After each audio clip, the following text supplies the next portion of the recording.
I'm Allison Langer. I'm Andrea Askowitz, and this is Writing Class Radio. You'll hear true personal stories and learn how to write your own stories. Together, we produce this podcast, which is equal parts heart and art. By heart, we mean the truth in a story. By art, we mean the craft of writing. No matter what's going on in our lives, writing class is where we tell the truth. It's where we work out our shit. There's no place in the world like writing class, and we want to bring you in. This episode is the second in a 7-part series on abortion. Abortion rights, abortion stories. You will hear everything you need to know about what's going on in Florida and how we can help, how you can help. These stories were told on stage live at the Hub at Beth Am on September 5th, 2024. They were told in service to getting all Floridians inspired and ignited to work to win Yes on 4. Yes on 4 is an amendment on the Florida ballot, and it will bring back reproductive rights to Floridians. Right now, we have a near total abortion ban, and Yes on 4 will bring reproductive rights back to Floridians. If you're just tuning in to find out why we're doing a 7-part abortion story series and how we got into this, please listen to episode 190, Then and Now and Back to Then, or listen to our trailer. There we list our 19 collaborative partners and talk about why we care so deeply about sharing stories. Up next is Nicole Crooks telling her story, The Shade of Our Grandmother's Trees. We're back. I'm Allison Langer, and this is Writing Class Radio. If you are sensitive to this issue, I want to let you know that this episode mentions rape and childhood sexual abuse. Here's Nicole Crooks reading her story, The Shade of Our Grandmother's Trees. At 27, I was a single mom of 2 boys, ages 6 and 7, reclaiming my power, therapy, yoga, journaling, meditation, prayer, lots of prayer. I was healing. So many choices had been driven by feelings of not enoughness, guilt, embarrassment, shame. I was taking a deep look at my patterns and course correcting in ways that honored the still small voice within. When I pray and get quiet, God whispers, a divine guidance. Some call it their gut or intuition. I call it God. And when I listen, I know the answers to whatever the question or situation. I survived 11 years of childhood sexual abuse by my older cousin, starting when I was 5 and ending on my 16th birthday. That day I decided not one more day. I fought to reclaim myself, and all I felt had been taken from me. It was my own rite of passage, a reclamation of my body, power, and life. I met the father of my boys during my freshman year of college. We were both way too immature to be in a relationship with each other, let alone anybody's parent. And despite all of the signs, I clung to the idea of creating a fairy tale family. Even put my own raggedy $99 ring on layaway at Service Merchandise. I never paid it off, thank God. Whew. Our relationship was more like a series of Jerry Springer melodramas than a fairy tale. The final blow came when I found him in our bed with another woman, and I was devastated. But gratefully, it became another catalyst for me to reclaim my power. My greatest gifts from that relationship are my beautiful sons and the seeds that were planted to help create the woman I am today. In 2001, at 27, I had my dream job as a resident director at SUNY Albany. Go Danes. Decent salary, great benefits, and a free 2-bedroom apartment for my sons and me. I no longer had to pretend we were camping when the electricity was turned off. I was so happy. I felt powerful and confident, like I was living and working in my purpose and finally reaping the fruits of my commitment to myself. That was also the year the date rape drug became an epidemic. People would drop an undetectable drug they called GHB into an unsuspecting victim's drink and take advantage of them. And this was all new to us. It was very scary. And in that first semester, about 15 women told me they had been raped. I assured them that they were not to blame. And I would say things like, no one has a right to do anything to your body without your consent. Or, I don't care if at the last minute you changed your mind and said, I don't want to do this. That's final. No is no. I felt like my past pain finally had a purpose. This job became my ministry, and I encouraged each woman to report her rape. Even still, very few did. Around this time, I met someone who seemed really gentlemanly. We went on a few dates, and I really liked and felt safe with him. One night after putting my boys to bed, I invited him over to watch a movie in the living room, and as things got escalated, I said no. I knew I wasn't ready, but he didn't stop. I struggled but remained quiet.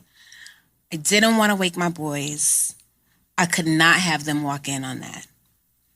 As he left, he said, if you didn't want it, you wouldn't have invited me here. And his words strangled me. I questioned everything, especially my judgment. How could I have put my boys at risk like that?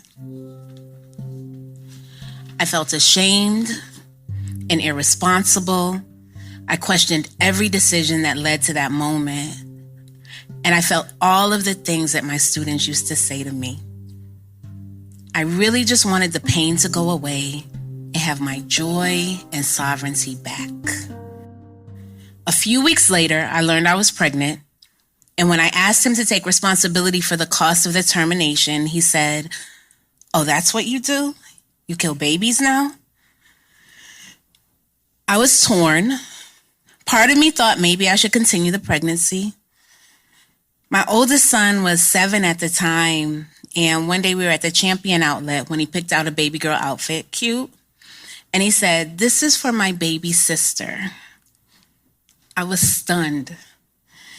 There's no way he could have known. The due date was calculated to be my best friend's birthday. She'd passed away 4 years earlier.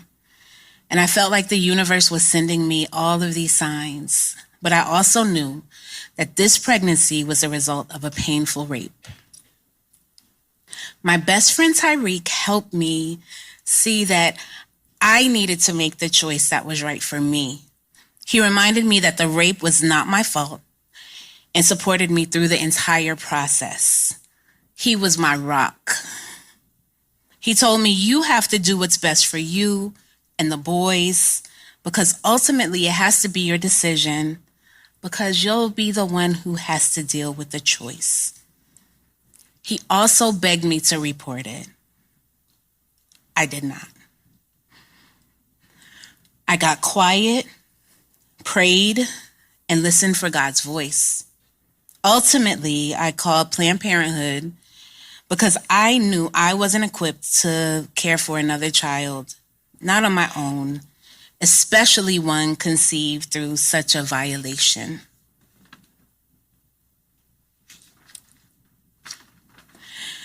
The termination and the aftermath was really hard, emotionally and physically, but I'm grateful I had the autonomy to make that decision. Today, I have an 18-year-old daughter who was conceived years later under very different circumstances. She's starting her college journey and knows my story.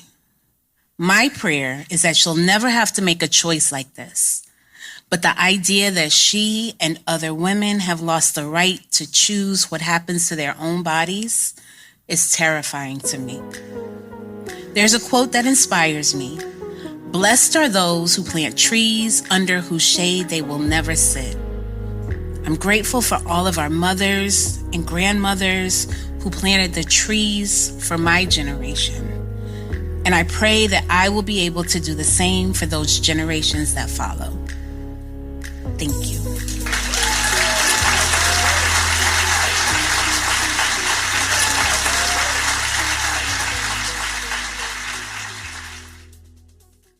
I thought Nicole did such an incredible job of sharing this very, very personal and vulnerable story. My heart, right at the beginning, when she talked about her cousin and the amount of time she was quiet, that really, really hit me. Yeah. This story has several really hard moments. There are so many things that I want to say about it. She's a queen on stage. She is poised and elegant. And I mean, all of our storytellers, the way that they delivered their stories was just so inspiring. And just really, I watched and I felt it so hard and felt like love and compassion and just their beauty. There's a few other things that I think are amazing about this story.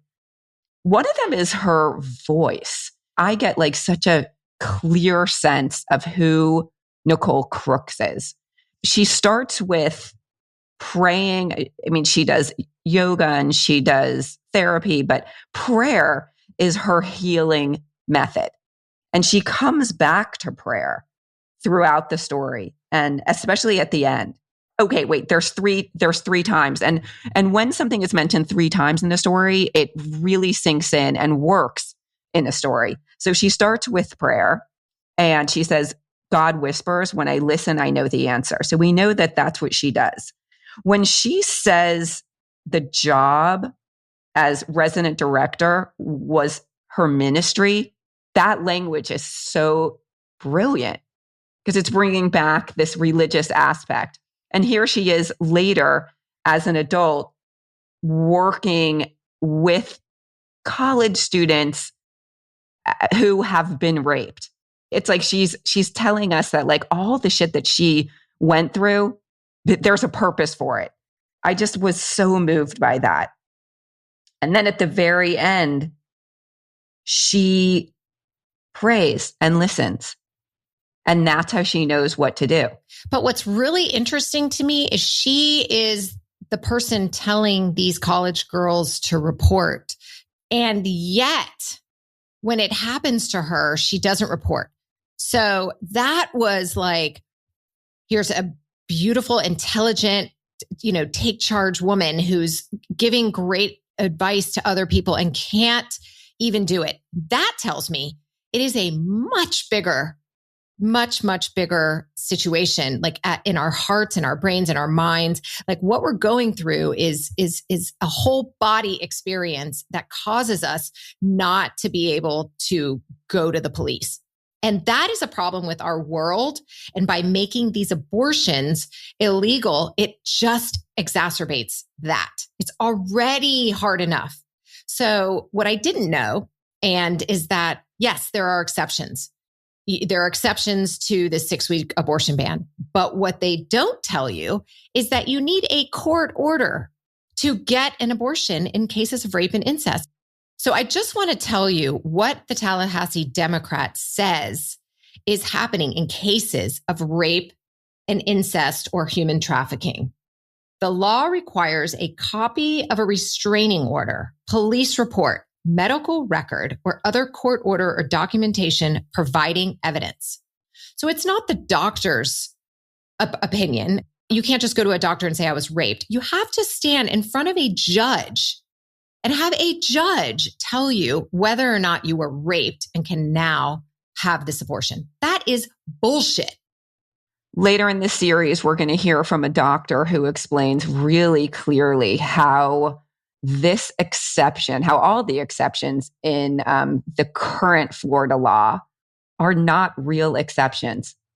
And what's so beautiful and vulnerable about what Nicole Crooks laid out is how emotionally difficult and kind of in most cases impossible for women who get raped to report. It's just so hard.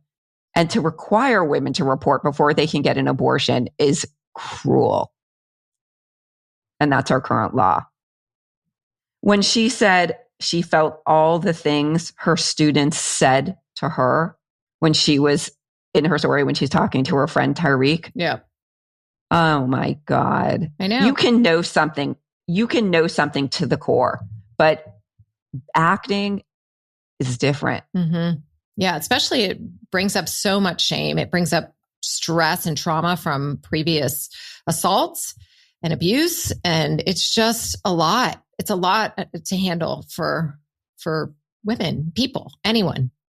Thank you, Nicole Crooks, for telling your story. And thank you for listening. I want to ask you to do 2 things. Please tell 3 people what you learned about the truth of this abortion ban and the bogus exception for rape, incest, and human trafficking. And I want you also to share this episode with one friend. And if you're in Florida, please vote yes on Floor. Nicole Crooks is a coach and consultant who is committed to Black women's well-being and building community. You can find Nicole on Instagram at I am Nicole Crooks. That's IAMNICOLECROOKS. And all the links will be in our show notes. And this link will be in our show notes. Writing Class Radio is hosted by me, Allison Langer. And me, Andrea Askowitz. Audio production by Matt Kundle, Evan Serminski, and Aiden Glassy at the Sound Off Media Company. Theme music is by Kenny Corrade. There's more writing class on our website, including stories we study, editing resources, video classes, writing retreats, and live online classes. If you want to write with us every week, or if you're a business owner, community activist, group that needs healing, entrepreneur, and you want to help your team write better, check out all the classes we offer on our website, writingclassradio.com. Join the community that comes together for instruction, an excuse to write, and the support from other writers. To learn more, go to our website or patreon.com/writingclassradio. A new episode in this series will drop every Wednesday. A full list of our sponsors and a link to donate to Yes on 4 can be found in our show notes. There's no better way to understand ourselves and each other than by writing and sharing our stories.